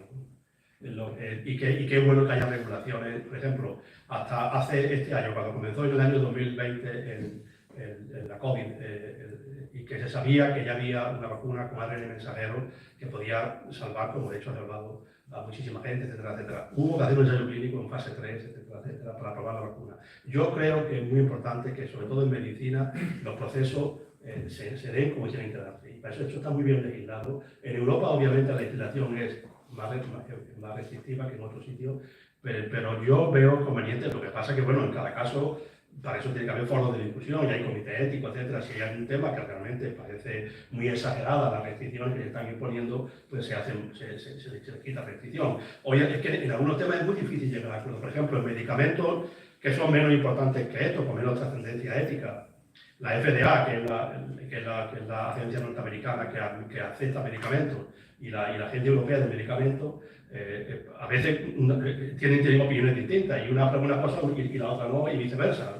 No está más avanzada la americana que la europea. En Europa hay una cierta, somos precavidos en ese sentido, y yo creo que eso es fruto de una cultura social y científica que yo creo que es bueno mantener. Una vez dicho eso, yo creo que, por ejemplo, mi opinión, y lo digo públicamente y lo he dicho siempre, cuando se planteó la disputa de la célula madre embrionaria, yo siempre fui defensor de que había que hacer investigación con células madre embrionarias en un país donde se aborta todo el mundo. Por favor, será ridículo. No, en fin, era una doble moral. De forma que todo el mundo puede abortar, pero no se puede utilizar, o todo el mundo que quiere puede abortar y no se pueden utilizar embriones para hacer células, para utilizarlos para células madre embrionarias. Pero bueno, utilicemos los embriones congelados. No tengamos que fabricar, cuando se acaben, utilizaremos embriones nuevos. Que mi postura en ese sentido es un poco que yo creo que en Europa tenemos una situación que es fruto de desarrollo científico y social durante muchísimos siglos, décadas, incluso siglos, y que yo soy muy defensor del estilo europeo, sinceramente, lo cual no quita que en temas concretos nos pueden estar generando falta de ser competitivo a nivel internacional. Por ejemplo, en el tema de las quimeras, me consta que la quimera hombre-cerdo, la legislación en Europa es mucho más restrictiva que en China, por ejemplo, ¿no? Donde se han hecho estos experimentos que yo estaba comentando. Pero incluso en la misma China se han prohibido avanzar más allá de ciertos meses de edad, ¿no? de la quimera, ¿no? Yo que sé, es muy difícil, pero que yo estoy por el momento conforme con la legislación europea. Bien, abrimos, gracias Pepe, abrimos el debate. ¿Alguna pregunta? ¿Cómo se induce la diferenciación de las células madre pluripotenciales en un determinado tipo de células? Claro, sobre eso hay una receta, no voy a entrar en detalle. Cuando esto se inventó, el Yamanaka, lo que hacía era coger una célula, un fibroblasto de la piel, por ejemplo, hacer el cultivo, añadirle los factores de Yamanaka y hacer la IPS. Luego, para ir de IPS a neurona, para ir de IPS a célula hepática, para ir de IPS a ese sitio, hay todo tipo de recetas que están descritas en la literatura y que se van utilizando. Se le añaden los llamados factores de transcripción, que se llaman, que son factores que dirigen la expresión genética en una dirección hacia neurona o hacia célula hepática. Se empieza en el embrión, se imita mucho la embriogénesis. Todo lo que se ha avanzado en los últimos decenios o más de 100 años sobre la embriología se está aplicando in vitro. ¿De acuerdo? En el embrión, el blastocisto, que todavía es una cosa ahí amorfa, que es una cosa redonda, lo primero que ocurre es la gastrulación, que es el verdadero comienzo de formar un nuevo ser. Y ahí aparecen 3 hojas en el embrión, el endodermo, mesodermo y ectodermo. El primer paso que se hace es ese. Si tú quieres generar un tejido nervioso, diferencias hacia ectodermo. Si quieres generar un tejido mesenquimal, diferencias hacia endodermo. Si quieres generar un tejido, no sé, pues, el tubo digestivo, diferencias hacia endodermo. Luego a partir de ahí, ¿no? perdón, Que son los precursores de las células que son precursores de lo que luego va a dar la célula endodérmica, va a dar lugar a todo el tubo digestivo, etc. La célula mesodérmica va a dar lugar a los huesos, a los músculos, la sangre, etc. Y la célula ectodérmica va a dar lugar a la piel y al cerebro. Entonces, ese es el primer paso. Y sobre eso tenemos mucha información. Esas son recetas que están totalmente trilladas, están publicadas en la literatura científica y se utilizan rutinariamente. Es más, hoy en día hay muchas recetas para ir directamente desde un fibroblasto a una neurona sin pasar por células pluripotentes inducidas. directamente. Hoy en día ya que si se suele utilizar esta metodología, que pasa de fibroblasto a neurona sin pasar por células pluripotentes, sí, sin pasar. Pasa, pero no hay que hacer el cultivo de células pluripotentes inducidas, etc. Añadiéndole unos factores específicos, se convierte un fibroblasto directamente en neurona. Utilizando, bueno, los factores de Yamanaka y otros factores. Eso está perfectamente descrito en la literatura. Sí, que lo comentó antes en la presentación y yo no sabía exactamente cómo era. Sí, vamos, no quería entrar en detalle, pero eso está muy bien establecido, ¿no? Y muy bien, y esto se ha repetido hasta la saciedad, centenares y centenares y centenares de veces, ¿no? Y es muy robusto. Lo bueno de esta ciencia es que la ciencia, la mayor limitación de la IPS son que no tenemos forma de estar seguros que el 100% de las células están diferenciadas. Sí, eso me llamó la atención porque antes he comentado de un par de artículos de personas en las que sí se ha hecho efectivamente. Sí, no, está haciendo. Y ahí pero porque ellos asumen el yo desconozco con detalle qué metodología han utilizado para asegurarse que las células estaban bien diferenciadas. Pero hasta ahora en esos artículos no ha habido tumores, ¿no? Por lo tanto... Claro, supongo que esa persona asumió el riesgo. Firmó un consentimiento. No, claro, no, es un consentimiento informado, se le explica que tiene el riesgo pequeño, pero el riesgo de tumores, y quien decide hacerlo, pues firma lo que llama en medicina el consentimiento informado, ¿no? Sí, porque eso es una fase de ensayo clínico, ¿no? ¿Perdón? Es un ensayo clínico, ¿no? Claro, es un ensayo clínico, naturalmente. Muy bien, gracias. Sí. Los factores de Yamanaka entendía que eran como los 4 claves. Usa el micrófono, por favor. Los factores de Yamanaka entiendo que eran los 4 claves que identificaron que todos estarían en el óvulo una vez que ya entendió que no hace falta más el óvulo para poder generar la célula IPS, ¿de dónde se obtienen esos factores de Yamanaka? ¿Ya no saben de óvulos? Los factores de Yamanaka se descubrieron porque estaban en el óvulo, en grandes concentraciones. Había 30 o 40 factores, pero de ellos probó con mucho y al final solo con 4 es suficiente. Pero ya no hay óvulo por ningún sitio. En la IPS no hay ningún óvulo en ningún sitio. Estos factores no se obtienen de los óvulos, se obtienen recombinantemente, que es una tecnología, se obtienen por métodos recombinantes. Cuando uno hace, y un momentito para atrás, vamos, que quede este concepto claro, porque es muy importante, no se utilizan para nada embriones. Cuando uno hace este ensayo, estos factores no se obtienen del óvulo, se obtienen por metodología que se llama DNA recombinante, se fabrican en el laboratorio, pero no hace falta un óvulo para nada. No, claro, el óvulo te olvida del óvulo, ¿no? Estos factores se venden en un botecito y lo compras. Vale, no, que eso se ha tirado otra parte. Sí, claro, que tú creías que había que purificarlo del óvulo. No, estos factores se descubrió que eran los que en el óvulo producen lo que hacen. Pero luego ya en la vida diaria, cuando se fabrican IPS, no hay óvulos por ningún sitio. Estos factores se venden en un botecito, ¿no? Lo compras y se acabó. Y se han fabricado en una empresa por métodos que no tienen nada que ver con lobos, por métodos que se fabrican de hecho en bacterias. A las bacterias se les mete el DNA que codifica estos factores y las bacterias lo producen en grandes cantidades y se purifica, ¿no? Se hace por métodos recombinantes que se llaman. O sea que el óvulo no se usa para nada. Eso es lo importante de esta tecnología, ¿no? Y no de otra parte del cuerpo que necesitan, sino que el laboratorio se fabrica directamente. Sí, se fabrica y además ya, de hecho, lo compra uno. ¿Alguna otra pregunta? Sí, Enrique.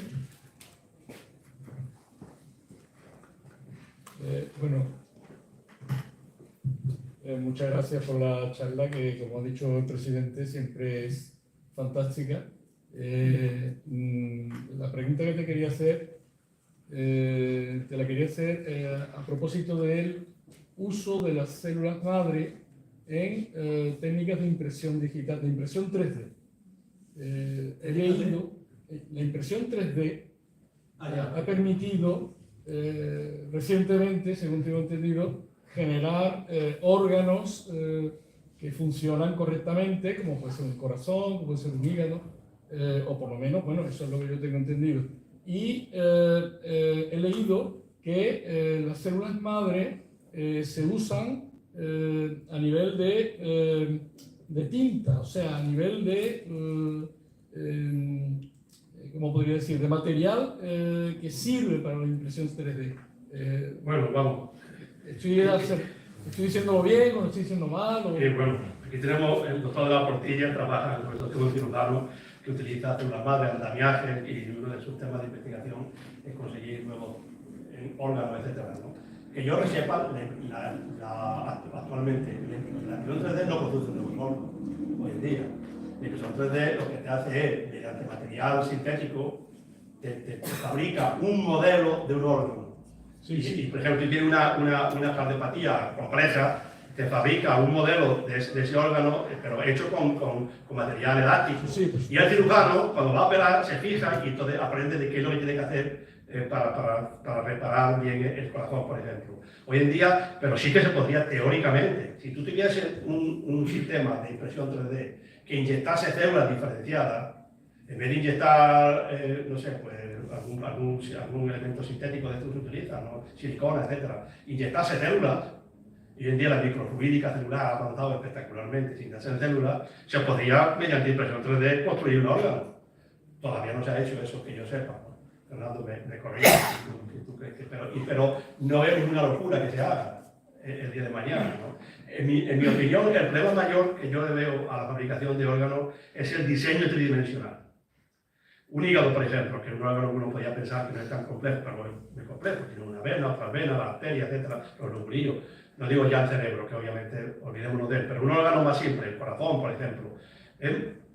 No es fácil generar un modelo tridimensional sobre el que añadir la célula para que se genere tridimensionalmente. Cuando ya hay puesto organoides, a lo máximo que se ha llegado ya a coger cosas que recuerdan a un riñón, recuerdan a una glándula mamaria, recuerda un poquito a un tubo digestivo, pero ya está, es una cosa muy rudimentaria, ¿no? Un órgano grande, un hígado que tiene un tamaño, pues no sé, pesa medio kilo o algo así, realmente construir ese órgano o un corazón. Hoy en día no hay tecnología suficiente para hacerlo, ¿no? Pero esa es la forma de generar órganos mediante métodos mecánicos, artificiales. Luego está el método de la quimera biológica, que quizás, en mi opinión, sea lo que más se utilice en el futuro. Hacer órganos humanizados en modelos de mamíferos grandes, ¿no? Como el cerdo, ¿no? Yo creo que eso va a tener un futuro bastante grande. Drenar riñones y hígado en cerdos. Bueno, Humanizados que no produzcan rechazo inmunitario, ¿no? bueno, yo, en fin, he hablado de riñones porque no sé nada, por supuesto, ni de medicina, ni de técnicas parecidas. No es un número primo, nada. Por ejemplo, sé que con impresión 3D se consiguen prótesis que funcionan, que luego, o no. Sí, pero la impresión 3D hasta ahora utiliza el material que imprime, no es tejido vivo. El material que se utiliza para imprimir es tejido inerte. Es una especie de silicona, como lo que sea, o nylon, silicona, lo que sea, ¿no? Entonces se reconstruyen estructuras, pero que no tienen tejido vivo, es un tejido inerte, ¿no?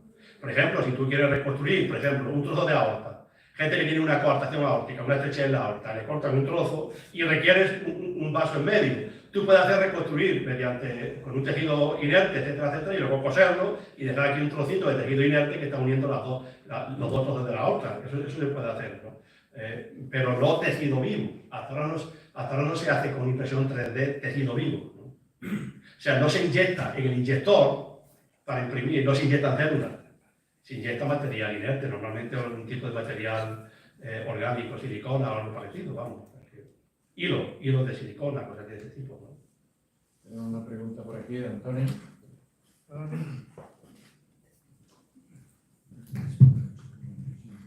Bueno, yo tengo un hijo que es médico y que cuando estaba en primero o segundo de carrera, estudió de fisiología, no recuerdo si era primero o segundo de carrera, aquí en Macarena, venía a casa también entusiasmado. Tengo un tal López Randel que es profesor que da las clases magistrales estupendísimas, que dan nada aplaudible, vamos, los alumnos salimos de entusiasmados. Y todavía hoy, 12 años después de acabar la carrera y ejercer como médico, sigue diciendo lo mismo. O sea, que fue posiblemente ese profesor su mejor profesor de la carrera, ¿no? Y aquí hoy lo hemos comprobado. O sea, que decir que tiene una dote pedagógica. Me ha encantado la conferencia porque yo no tengo ni idea, como le pasa a Enrique, somos cabezas cuadradas de matemáticas y no tengo mucha idea de esto, pero he aprendido muchísimo. Yo tenía una concepción un poco distinta, no me había dado cuenta de esa transformación que has contado de las células madre respecto a... En fin, he aprendido muchísimo, creo que muchos de los que estamos aquí. Entonces yo a lo mejor voy a comentar una cosa absolutamente irrelevante, en ese caso disculpa mi ignorancia. No, por favor, estamos aquí para he leído por discutir ahí una multidisciplinariedad típica de nuestra academia. En todos esos factores, recetas que tú dices que se hacen cosas, intervienen una cosa que he leído en los medios generalistas que se llaman exosomas, que son unos orgánulos, no sé qué, que transportan ARN, que transportan proteínas, no sé qué. Intervienen ahí y también intervienen, no sé si en la cicatrización, en fin, yo he oído campanas, no tengo ni idea porque no sé, ¿algo tiene que ver con esto o no? No, bueno, en principio no, los exosomas son, las células se comunican unas con otras y a veces se comunican segregando una molécula que va por la sangre y afecta a otra instancia. Es el sistema endocrino se comunica de esa forma, una hormona producida en el ovario, pues se va por la sangre, llega a la glándula mamaria y hace el efecto que tenga que hacer, ¿no? Y otra forma de comunicarse mediante, se segregan vesículas, que se llama la exocitosis, que eso es el ejemplo del sistema nervioso. Una terminación nerviosa se segrega una vesícula con una molécula, que una vez liberada actúa sobre la célula que está al lado, lo que llamamos una sinapsis, y le hace un cambio, el que sea. Una nueva forma que se conoce muy poco en las vesículas extracelulares o los exosomas, y es que son una especie de vesícula, pero muy, muy pequeñita, mucho más pequeña que las vesículas. Y hoy se está viendo que muchos órganos se comunican entre sí, no mediante moléculas disueltas en la sangre, sino mediante pequeñas moléculas empaquetadas en pequeñas vesiculitas, que son los exosomas, y que comunican a un órgano con otro. Y le informan sobre el estado del funcionamiento de un órgano. Hoy en día, un campo que está creciendo mucho es como un órgano, cuando un órgano está afectado, se afecta a los demás, o sea, por la comunicación interórgano que se llama, ¿no? Eso se da a nivel fisiológico y a nivel fisiopatológico. A nivel patológico, cuando un órgano enferma, puede enfermar a otro gracias a esa comunicación que existe entre los diferentes órganos. Pero eso no tiene en principio relación con lo que estamos comentando. Por supuesto, durante la embriogénesis hay un proceso complejísimo de formación de órganos, de crear un ser vivo, de que hoy en día se comprende solamente parcialmente todavía, que seguro que ahí participan muchísimos procesos de comunicación intracelular. Ahí hay una micromecánica impresionante que está hoy en día comenzando a investigarse, cómo una célula se mueve de aquí y le empuja a la otra de aquí para producir la forma que se genera durante la biogénesis por fuerzas generadas internamente, digo por el tema de ingeniería, no de forma externa. O sea, ese campo está creciendo mucho. Pero en el tema que yo estoy comentando de células madre, etcétera, en principio los exosomas no creo que tengan nada de excesivamente relevante. células madre, ¿no? ¿Perdón? ¿Los producen las células madre? Bueno, no estoy seguro si las células madre producen o no exosomas. Puede que produzcan y que entre sí, como están creciendo in vitro, entre sí se comuniquen por estas pequeñas vesículas, por exosomas. Pero no tiene una relevancia, por lo menos que se sepa, crítica para que hagan lo que hacen, ¿no? ¿Cuál es el uso potencial de las células madre de cordón umbilical? Bueno, eso es muy parecida a las células madre hematopoyéticas. Lo que ocurre es que parece que tienen una capacidad antigénica menor. Entonces, en un tiempo se habló de guardar el cordón umbilical cuando uno nace, no tanto para generar nuevas células, que su pluripotencialidad es muy limitada y sobre todo no hace falta teniendo las células pluripotentes inducidas, la IPS, pero en su momento, cuando el boom de las células madre, se comenzó a hablar mucho de guardar la sangre del cordón umbilical, porque se puede utilizar más en la vida adulta como donante de médula ósea con menor poder antigénico que la célula adulta. Cuando a una persona le donan, cuando se hace terapia celular, un paciente que tiene una leucemia, lo que le hacen es destruir la médula ósea, su radiación. Le quitan toda su médula ósea, se la destruyen, normalmente con radiación ionizante, ¿no? Y entonces le inyectan médula ósea de un donante, que es compatible a nivel inmunitario. Y ese donante a veces tiene un problema que es que produce una reacción de rechazo, ¿de acuerdo? En esta circunstancia, entre otras aplicaciones, pero una que se habló mucho, yo no soy experto en ese tema, pero una que se habló mucho es que si se utiliza células del cordón umbilical que tienen cierta pluripotencialidad, generan menos respuesta inmunitaria y pierden alguna ventaja. Entonces, en una época se abrieron bancos de cordón umbilical, etcétera, etcétera. Hoy en día ya yo creo que eso no se hace, ¿no? A mí siempre cuando me han preguntado, hablo hace 20 años, mucha gente me preguntaba, ¿guardamos el cordón? Te cobran, por supuesto, una cantidad mensual. nadie te guarda el cordón gratis, ¿no? Mi opinión era que no había que guardar eso, que eso era una tontería, ¿no? Pero bueno, se habló mucho en su tiempo de la dura de cordón umbilical, ¿no? Sí, porque produce menos riesgo de rechazo en caso de... ¿Menos qué? Menos riesgo de rechazo en caso de tener... Exactamente. Tiene una calidad inmunitaria disminuida, ¿no? Muy bien, gracias. Tenemos otra pregunta aquí. Usa el micrófono. Sí, perdón. Bueno, primero de todo, enhorabuena, como siempre, profesor, por la Alumno mío, un gran cirujano actualmente y alumno de la carrera, ¿no? Bueno, y yo también llegaba admirado, lo que pasa es que terminé de cirujano. No me admiro tanto, pero sí, sigue todavía. Yo creo que no hay mejor persona para que des un mensaje real de lo que la población actual, que llega a nuestras consultas, quirófanos, a mí me piden tratarme usted con células madre, porque me meten mi nombre en Google y dice, pone células. Sí, entonces, creo que vale la pena que una persona con tu prestigio, tu experiencia y tu mesura, que dejes un mensaje. Hoy por hoy, en 2025, un enfermo, ¿qué puede esperar de la terapia celular? La realidad, no hacemos órganos, ya lo digo, los órganos son muy complejos, hay miles de células que hay que... Y además se achicharran con la bioimpresora.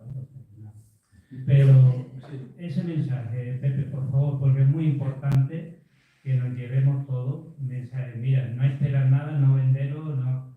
Muchas gracias. Mi opinión es la siguiente. Con células somáticas, con células madre somáticas, creo que la terapia celular, utilizando células hematopoyéticas en trasplantes de médula ósea, es un éxito de la medicina impresionante, que está curando gente diariamente aquí en el Hospital Virgen de Rocío, en el Hospital Virgen Magdalena. Diariamente muchas personas se curan gracias a este protocolo. Luego, en células adultas se están utilizando células mesenquimales, que tu campo tú lo conoces bien. Yo he evaluado muchísimos proyectos de células mesenquimales y yo creo que hacen muy poco. Lo que no hace ningún daño, aparentemente, entonces que se sepa. Entonces, como no hacen daño, por ejemplo, se han utilizado decenas de ensayos clínicos y se han publicado con pacientes inyectando células mesenquimales en el cerebro de enfermos con ictus. Porque en ictus, una vez que se obstruye el vaso que lleva a una parte del cerebro, ahí se produce un fenómeno inflamatorio, etcétera, que agrava el proceso de falta de riesgo, ¿no? Entonces se inyectan células mesenquimales intentando frenar el proceso inflamatorio. Hace poco, un grupo del Hospital Macarena y Virgen del Rocío han publicado un artículo en Lancet Neurology, una revista de nivel internacional, mostrando que no hace efecto. Ha hecho un ensayo clínico con un grupo de pacientes tratados, otros no tratados, etcétera, etcétera. En articulaciones, hay muchísimas publicaciones inyectando células mesenquimales en articulaciones. Se está convirtiendo en un negociete lo de las células mesenquimales. Sabéis que la medicina, yo creo que los médicos somos personas muy serias, muy honestas, muy trabajadoras, pero hay un componente de negocio en la medicina, para bien o para mal, y eso no quiero entrar en esa discusión en este momento. Entonces, se están utilizando células mesenquimales en clínicas privadas y hay empresas que fabrican células mesenquimales que supuestamente en una artrosis crónica de rodilla o en una artrosis de cadera, etcétera, le inyectan en la articulación, mejora. Lo que yo, no es mi campo, pero lo que yo he leído es que no hacen nada. Por lo tanto, yo creo que en células madre adulta me quedaría básicamente a nivel de aplicación médica inmediata. Una cosa distinta es investigación, probar, etcétera, etcétera.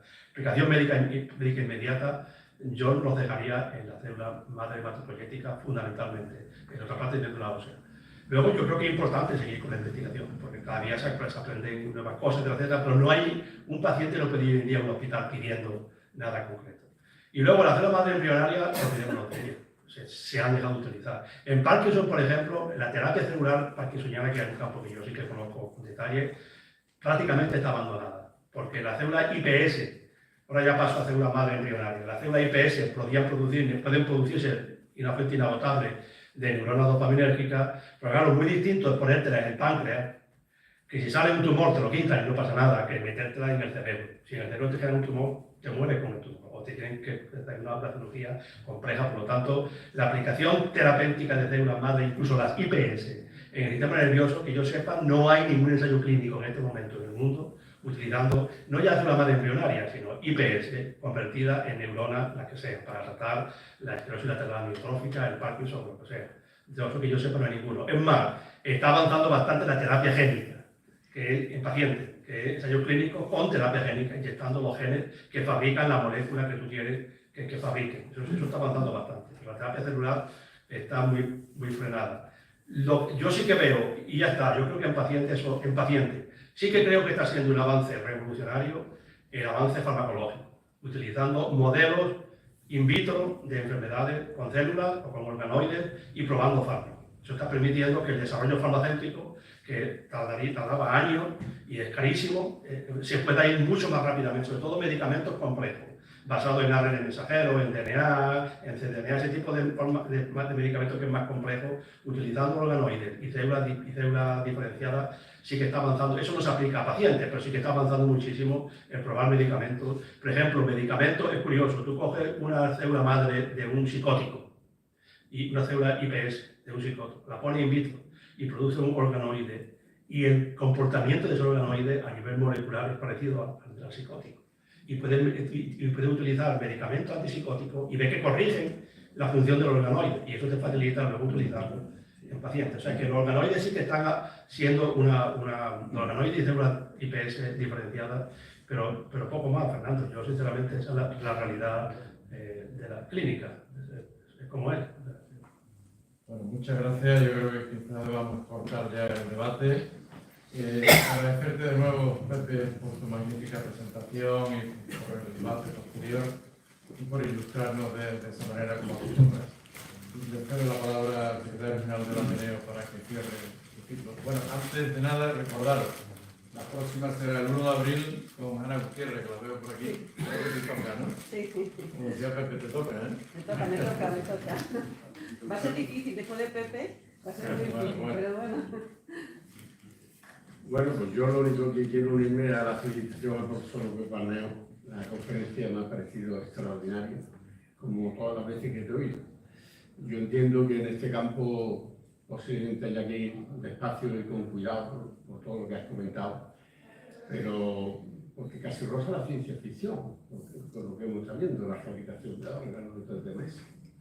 Pero lo que sí es importante es que pues, la vida, los años, la vida nos ha dado años y a esos años hay que darle calidad. Y yo espero que con estas técnicas pues todos tengamos más calidad de vida.